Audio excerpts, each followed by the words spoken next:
I was super optimistic about this meeting, but it did not go as most of us were thinking. Trump just called Canada a natural conflict. Carney smiled, the cameras clicked, and Ottawa flew home with nothing on paper. Smile in the Oval, tariffs tomorrow.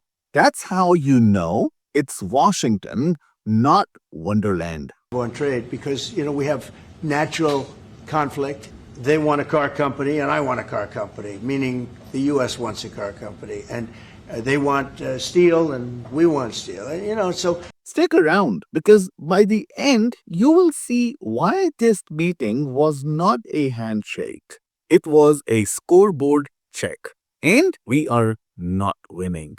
The photo op looked fine. Carney sitting beside Trump, the flag's perfect, the jokes rehearsed. Trump opened with charm. Mark is a world class leader, a nice man, but he can be nasty. I think he's a great prime minister. I mean, he could represent me anytime. I will tell you, I'm not saying that because but he could be nasty. He could be very nasty. Then came the pivot. We have a natural conflict, but mutual love. That's Trump's trade style. Compliment, jab, compliment again. But underneath the banter, there was no deal, no rollback, no timeline. Why did we even go? Politico called it praise but no breakthrough.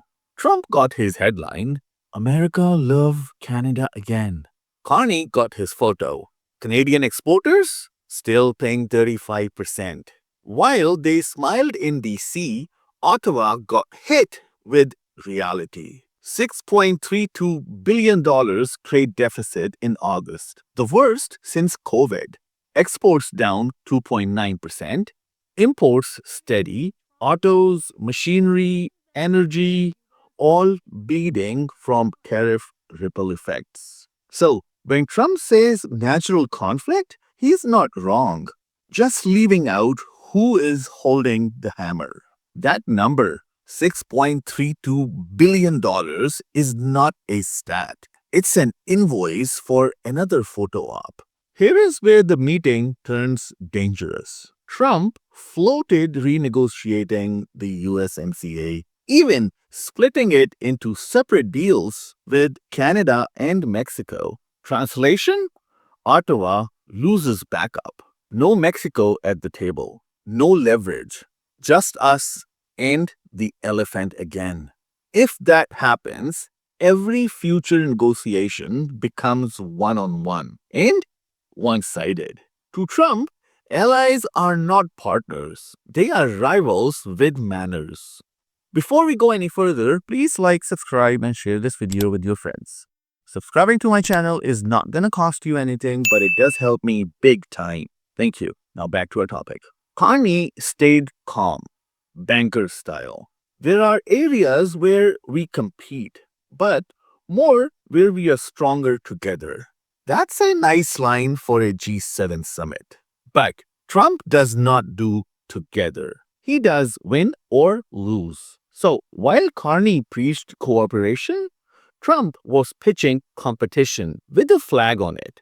8 months into Carney's term and 2 DC trips later, the trade numbers still dive. That's not foreign policy. That's crisis management. Steel and aluminum tariffs still here. Auto parts still here. Agriculture still fenced.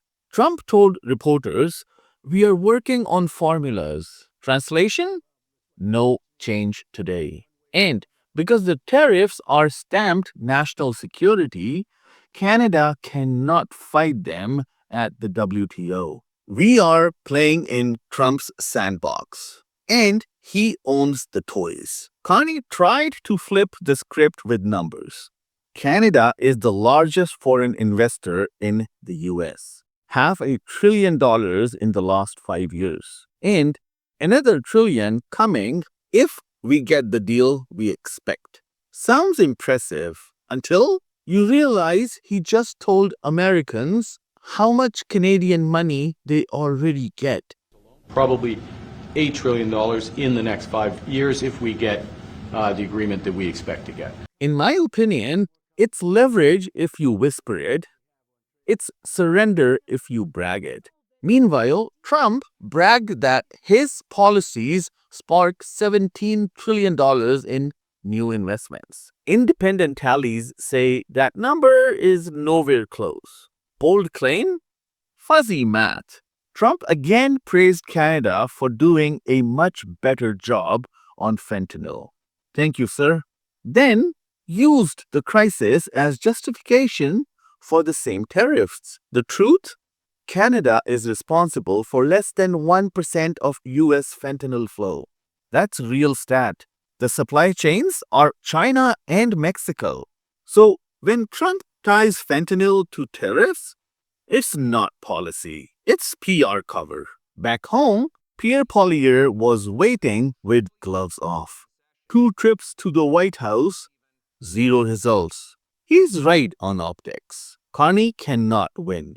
Stand firm, Trump hits harder. Compromise, Poilievre calls you weak. That's the Ottawa squeeze play. Dominique LeBlanc called the meeting positive and substantive. Concluded with the President and the Prime Minister directing us to continue the conversation and to quickly land deal. Translation? We did not get what we came for, but we talked about it nicely.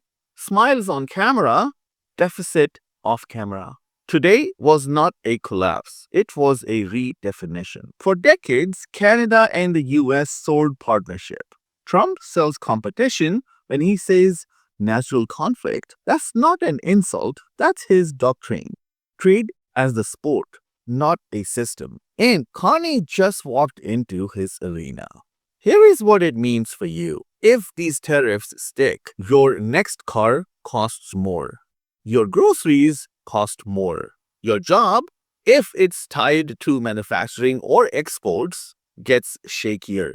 Because when your biggest buyer decides you are a competitor, you pay the difference. Canada cannot pivot away from the US overnight. We are joined at the wallet. And this meeting proved who holds the receipts. No rollback, no schedule, no deal. Just Trump rebranding friendship as competition and Carney calling it progress. Trump's closing line says it all. Natural conflict, mutual love. If Ottawa cannot find a counter strategy fast, that mutual love becomes mutual loss. So, what do you think? Does Carney play the quiet diplomat or swing back harder? Because one thing is certain, this conflict just got natural. Thank you so much for watching, and I'll see you in my next video.